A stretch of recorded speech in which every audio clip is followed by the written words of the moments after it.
Boa tarde, moçada. Tudo bem com vocês?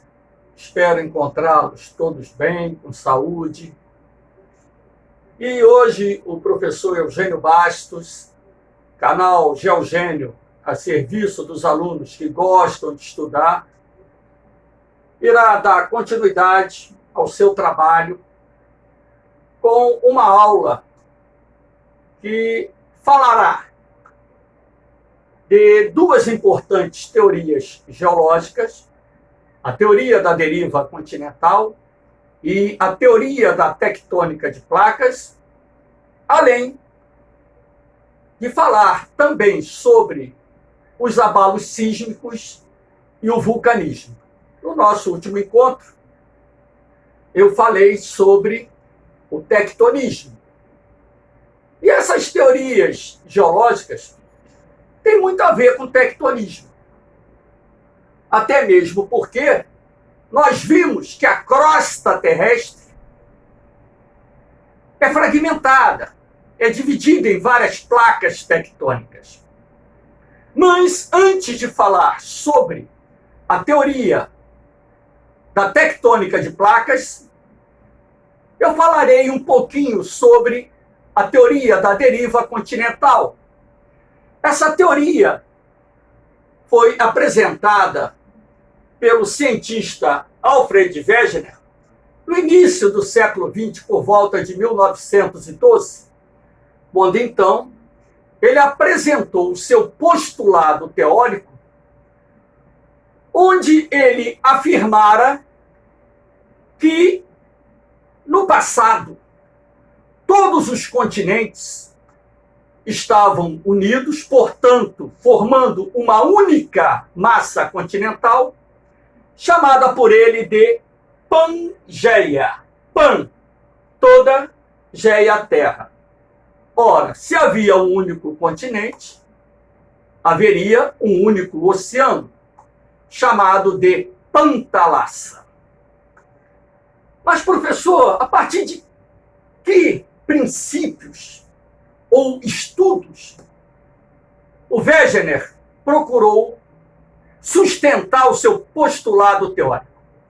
Ora, a princípio, ele utilizou os contornos dos continentes com as suas respectivas plataformas continentais e, ao movimentar esses continentes, ele percebeu que os mesmos se encaixavam como se fosse um quebra-cabeça.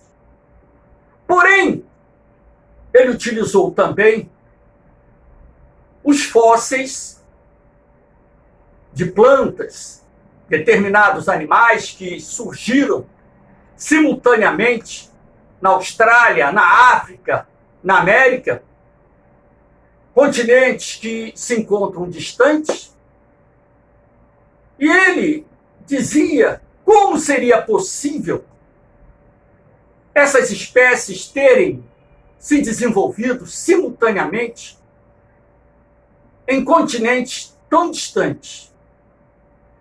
E ele ainda utilizou a estrutura geológica, como, por exemplo, a semelhança do escudo brasileiro com o escudo africano e o escudo australiano, ambos de origem pré-cambriana, constituídos por terrenos cristalinos. E essas evidências sustentavam também a teoria de Wegener. Porém, a teoria dele não foi aceita pela comunidade científica porque ele não conseguiu explicar quais forças seriam capazes de movimentar as massas continentais que pesam trilhões e trilhões de toneladas. Aqui, para que vocês possam ter uma ideia mais aprofundada da teoria, temos 5 mapinhas com a posição dos continentes, ou as posições dos continentes, no transcurso desses últimos 225 milhões de anos. Por exemplo, o período Permiano, que terminou por volta de 225 milhões de anos atrás, a Terra tinha essa configuração. Então vocês podem perceber que havia uma única massa continental, Pangeia. O período Triássico, que terminou há cerca de 200 milhões de anos atrás, 195, 200 milhões de anos atrás, você já pode perceber que Pangeia estava sofrendo uma fragmentação ao norte. A composição do continente Laurasiático, constituído pela América do Norte, Europa e Ásia, sem a Índia, e ao sul, o continente de Gondwana, formado pela América do Sul, África, Índia, Antártida e Oceania, mais precisamente Austrália, já que na Oceania a grande massa de terras emersas é a Austrália. No final do Jurássico, que ocorreu aproximadamente 135 milhões de anos atrás, percebe-se que a América do Norte já está se afastando da Europa, a Índia já havia se desprendido da África, o mesmo acontecendo com a Antártida, e a Oceania iniciava-se a separação do continente Antártico. O Cretáceo, que terminou há cerca de 65 milhões de anos atrás, já mostra o Oceano Atlântico em pleno processo de formação. Percebe-se que aqui ainda não existe América Central. A Índia se aproximando do continente asiático. O Mar Mediterrâneo em formação. A Antártida se desprendendo da África e da América do Sul. E a atualidade, vivemos na era cenozoica, temos essa configuração das massas continentais. A curiosidade em cima disso é que, de acordo com os cientistas, daqui a aproximadamente 600 milhões de anos, é provável que exista uma nova Pangeia em nosso planeta. Vamos ver a segunda teoria geológica, a teoria da tectônica de placas. Essa teoria foi publicada no final da década de 1960, em 1965 lá no Canadá, e também em 1967, 68 nos Estados Unidos. Os estudos no período pós-guerra, pós-Segunda Guerra Mundial avançado, inclusive com o aprofundamento do conhecimento do fundo do oceano, ou do fundo dos oceanos, e através do desenvolvimento de novas tecnologias, inclusive foi possível mapear as falhas geológicas existentes em nosso planeta e até mesmo medir a movimentação das placas tectônicas 2, 3, 4, 5, 6 centímetros por ano. Umas viajam mais rapidamente, outras mais lentamente. Então, a teoria da tectônica de placas comprovou que boa parte da teoria da deriva continental, criada por Wegener, estava correta. Boa parte da teoria. Porque, na verdade, não são os continentes que se movimentam, e sim as placas tectônicas onde estão localizados esses continentes. Ok?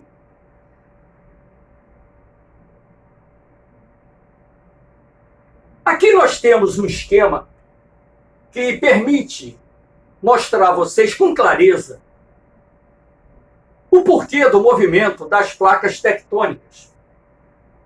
Nós vimos que a crosta terrestre está dividida em várias partes, umas maiores, outras menores, e que essas partes, na verdade, são chamadas de placas tectônicas.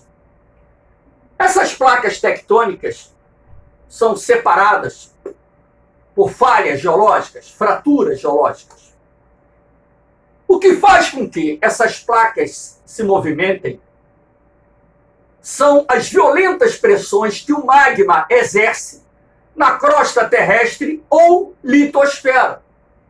Então você vai ter um limite divergente, nós vimos isso no último encontro. Observe a placa A viajando para a esquerda, a placa B viajando para a direita. E o que faz com que essas placas se movimentem em sentidos contrários é a pressão que o magma exerce na crosta terrestre. Então, na medida em que essas placas vão se afastando, o material magmático vai subindo e vai construindo na superfície uma nova crosta. E nós temos aqui, do outro lado, o limite convergente. A placa B indo para a direita, a placa C indo para a esquerda. E aqui nós temos a zona de contato das duas placas no que chamamos limite convergente de placas. Nós vimos que a placa de maior densidade ela vai penetrar na astenosfera no que nós chamamos de zona de subducção. E na medida em que essas rochas penetram na astenosfera, onde as temperaturas já são muito altas, os minerais que compõem essas rochas se fundem, se transformando em magma. Razão pela qual também, nos limites convergentes de placas tectônicas, encontramos vulcões ativos, como podemos observar aqui no desenho à direita de vocês. Aqui agora nós vamos falar dos abalos sísmicos. Abalos sísmicos é o nome que se dá aos tremores que ocorrem na crosta terrestre ou litosfera.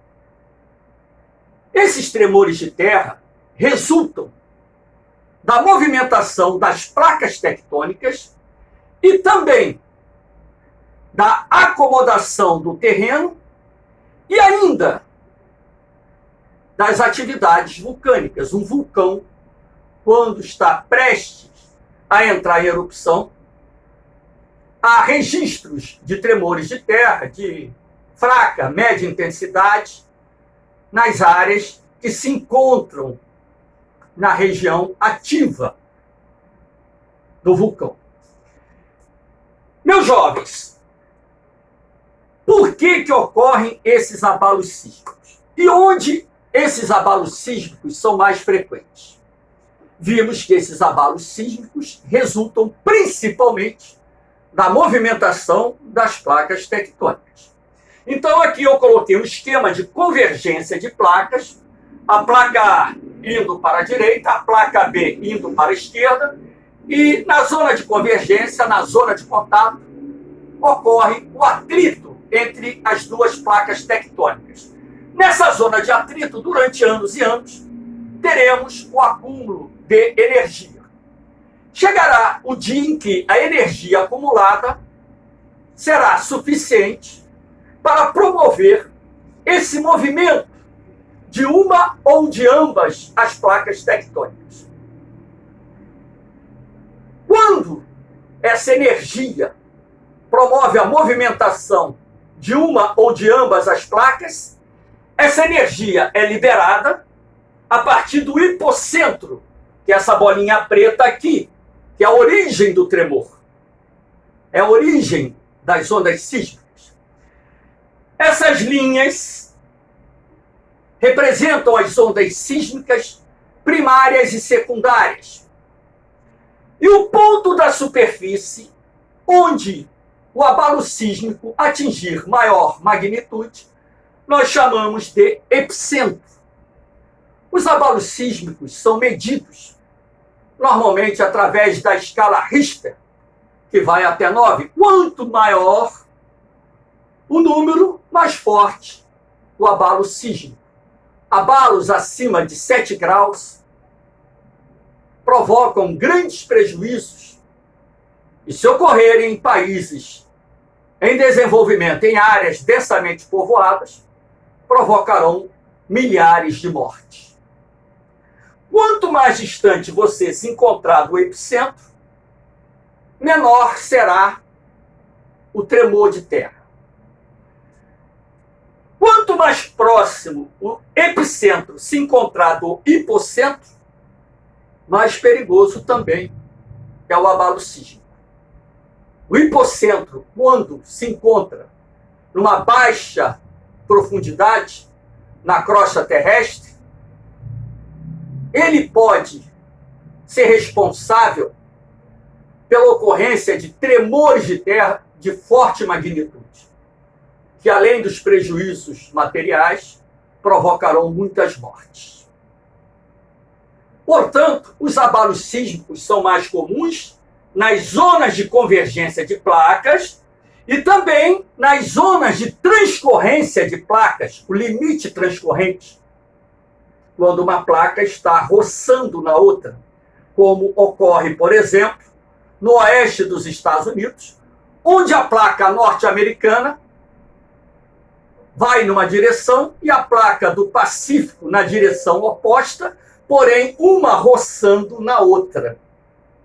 Abalos sísmicos em limites convergentes e transcorrentes são extremamente perigosos quando ocorrem em áreas densamente habitadas. Nos limites divergentes, os abalos sísmicos são normalmente de fraca a média intensidade, dificilmente ali ocorre um abalo sísmico de forte magnitude.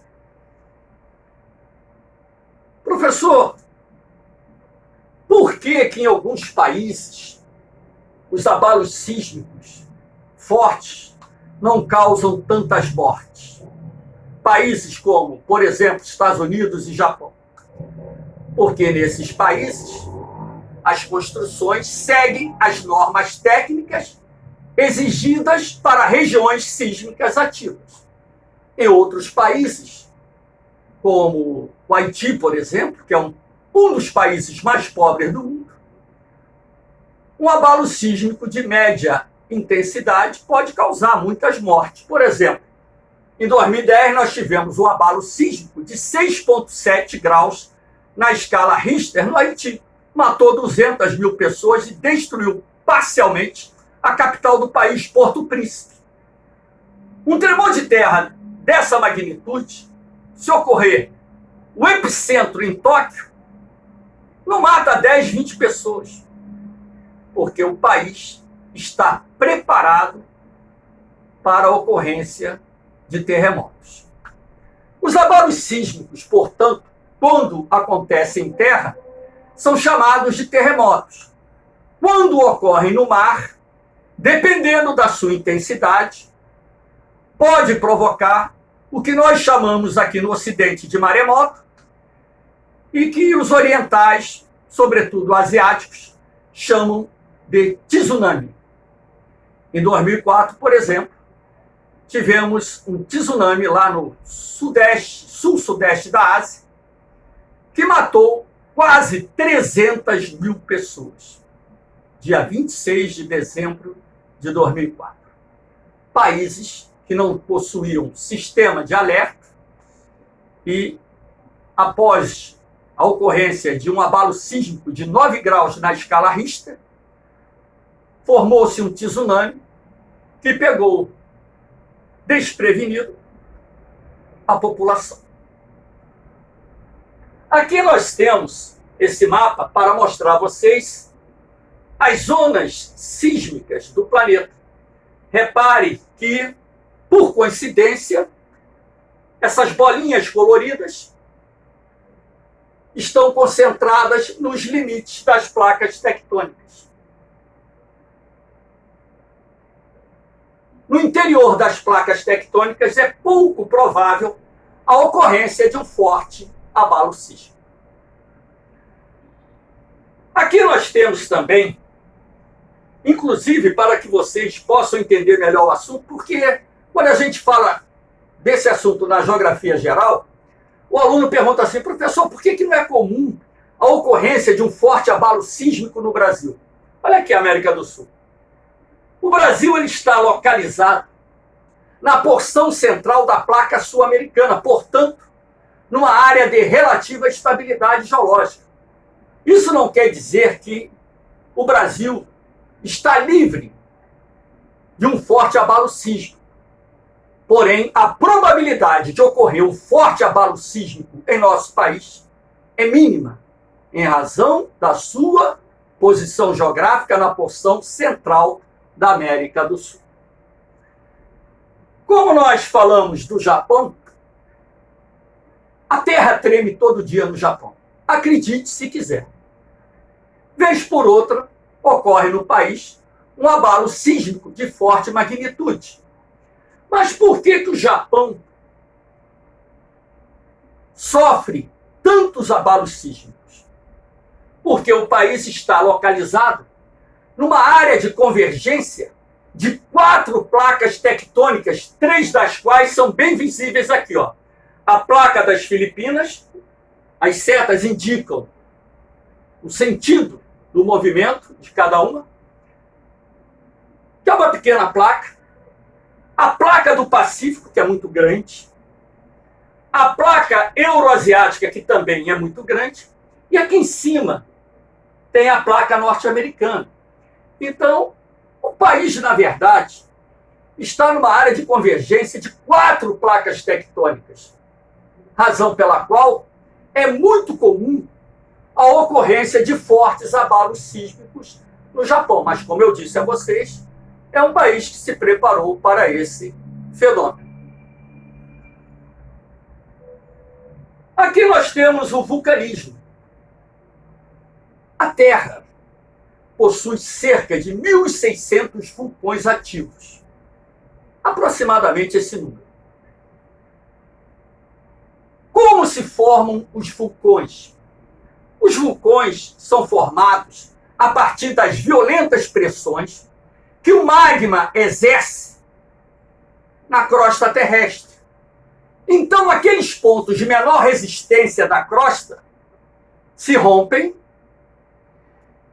e o material magmático ele sobe,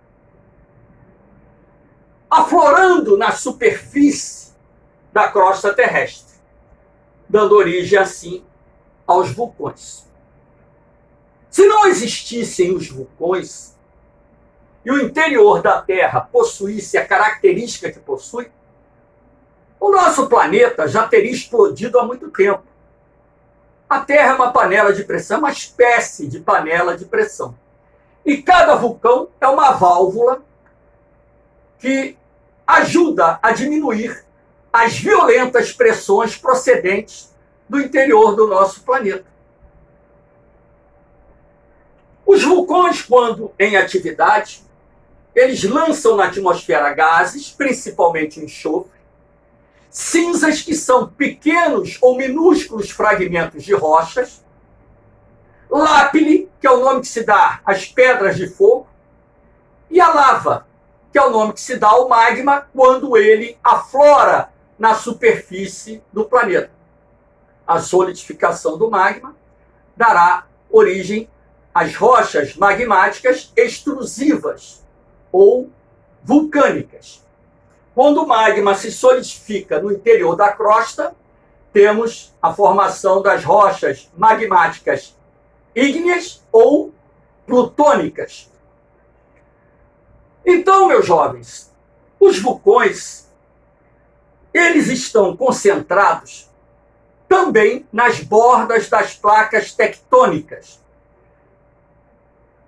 A região do planeta que apresenta a maior concentração de vulcões ativos é chamada de Círculo de Fogo ou Anel de Fogo do Oceano Pacífico, que se estende do sul da América do Sul, uma região chamada até de Terra do Fogo, por toda a costa ocidental do continente americano, passando pela porção oriental da Ásia, pegando uma parte da Rússia, Japão, Indonésia, Filipinas e terminando aqui na Nova Zelândia. É nessa faixa aqui, portanto, que encontramos a maioria dos vulcões ativos do planeta.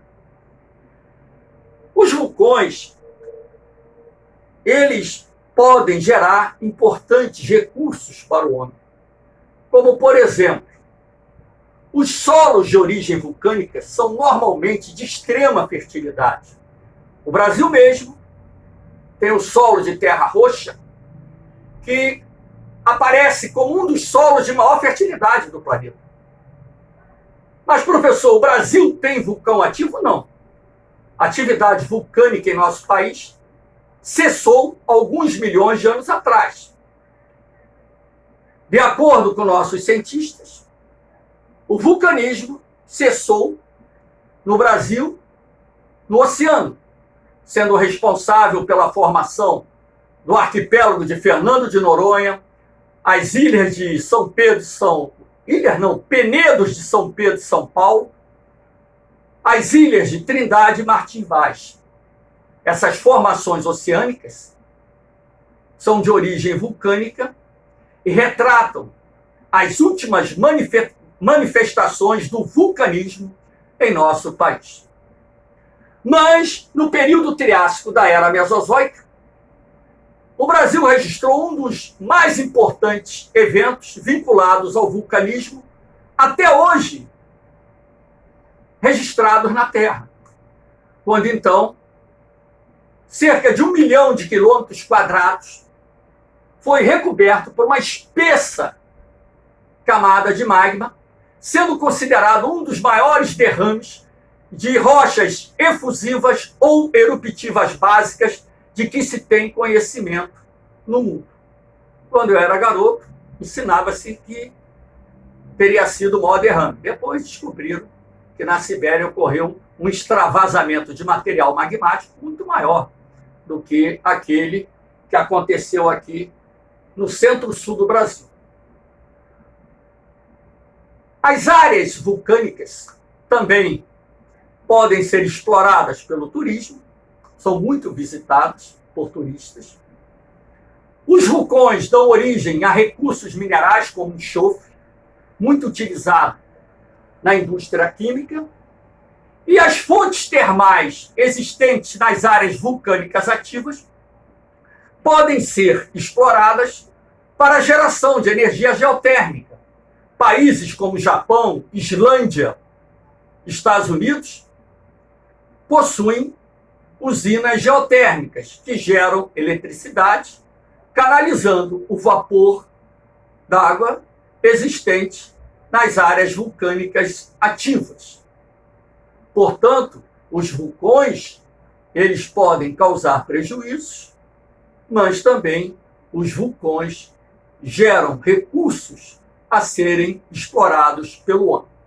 E para nós finalizarmos nosso encontro, nada melhor do que essa imagem de um vulcão em atividade no período da noite, que na verdade é uma imagem muito bonita de se ver. Moçada, encerro aqui o nosso encontro de hoje, espero que tenham gostado. Dê aquela forcinha no canal, compartilhe o vídeo com os amigos, dê um like, se inscrevam no sinal, apertem o sininho para receberem notificações de novas aulas, enfim. Até o nosso próximo encontro.